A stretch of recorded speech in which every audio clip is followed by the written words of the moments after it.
The first round of the NFL draft just finished. It's time to get my round 1 draft grade. Go ahead and start at the top of the draft with the Chicago Bears. I mean, it was easy for them to have one of the best drafts. They had 2 top 10 picks. It would have took something crazy to happen for them to flop this. They got the best quarterback in the draft in Caleb Williams. They got a top 3 wide receiver for him in Rome Odunze. Obviously going to put them in an S. Again, the Washington Commanders had the 2nd pick, so it would have took something crazy for them to flop. I don't 100% trust in Jaden Daniels. I think he's a big boomer bust player, but it's the guy they wanted. They got him, so I'm going to put them in an S too. To be honest, I'm going to put the New England Patriots in there for the exact same thing. Marvin Harrison Jr. to the Cardinals at 4 should have obviously been the pick, and that's what they did. Didn't try to get too fancy trying to trade out or get more draft picks. They got the best wide receiver in the class. I give them an F. Next is the Chargers, who got the best offensive lineman in Joe Alt. Yes, that was a huge pickup to protect Justin Herbert, but my only problem is he doesn't have anybody to throw to the ball right now. I'm going to put him in the A for right now. Speaking of wide receiver, the Giants did go Malik Neighbors, and I don't think this is like a huge hit or a huge steal, so I'm just going to put him in the A category. The Tennessee Titans did take J.C. Latham at the number 7th pick. I don't think he's a bad player at all. I actually think he's going to be really good. But why not take Rome Odunze at that spot? I'm not hating on it too much, but I do think it was a little bit of a reach when you could have took a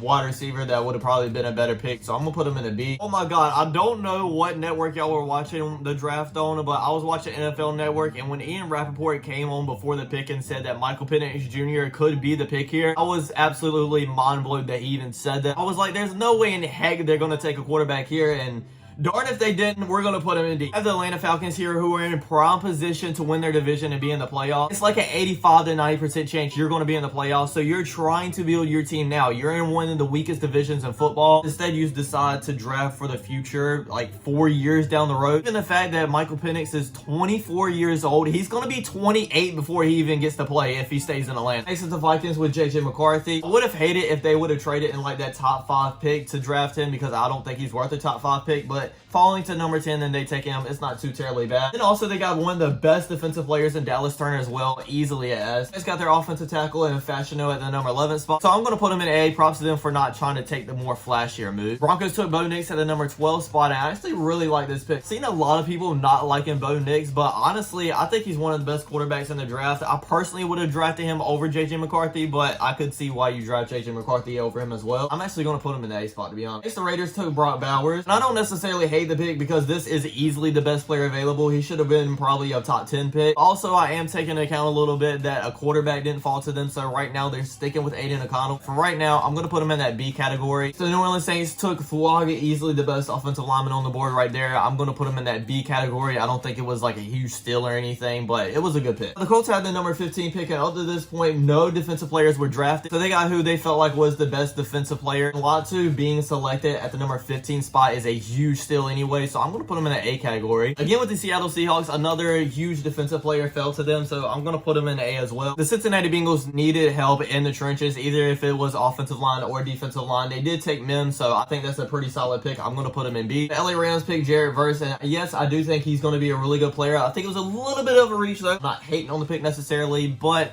I think it could have been a little bit better. I'm going to put him in B as well. The Steelers took Troy Fantano, the offensive guard out of Washington. Again, a solid pick. I really like that one. The best offensive line on the board, and they needed offensive line help. And for the Miami Dolphins, I'm not gonna lie, this is the other pick that I didn't necessarily agree with. I mean, he does have a lot of potential. He's very fast, has like one of the quickest first step from an edge rusher in a long time. Just with his weight and his production in college over all his years, I don't necessarily love this pick. I felt like it was a lot better out there. I'm gonna put him in that C category. Philadelphia Eagles continue to get great defensive players that just fall in their lap. Quentin Mitchell was easily my cornerback one in this draft. I'm gonna have to put him in that. The Jaguars got the Calvin Ridley replacement and Brian Thomas Jr., the wide receiver at LSU. I thought this was a huge steal. I'm going to put him in that A category. Detroit Lions got cornerback at Arnold from Alabama, and I think this is one of the perfect picks. I mean, cornerback was their main need that they needed to address in this draft. Arnold fell this far perfectly in their lap. I love this pick. I'm going to put him in S. Packers selected Jordan Morgan, the Arizona offensive tackle. It was kind of a surprise. I don't necessarily hate it, though. I'm going to put him probably right at the end of the B category. Buccaneers took a center Barton out of Duke. Again, solid pick. Nothing crazy, but I don't hate it neither. I cannot believe that the Buffalo Bills traded down